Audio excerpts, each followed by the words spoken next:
ವರದಿಗೆ ಎಚ್ಚೆತ್ತ ಅಧಿಕಾರಿಗಳು ಹಾಗೂ ಜನಪ್ರತಿನಿಧಿಗಳು. ಶಾಲೆಗೆ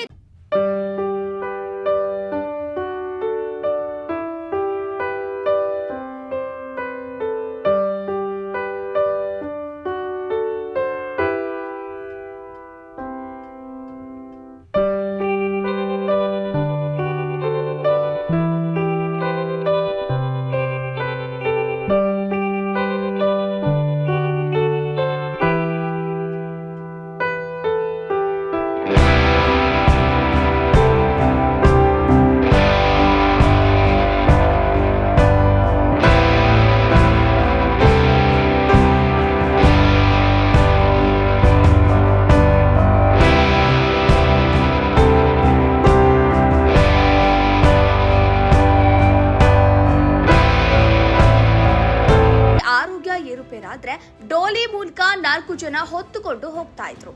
ಇದಲ್ಲದೆ ಇದು ದಟ್ಟ ಕಾಡಿನ ಅಂಚು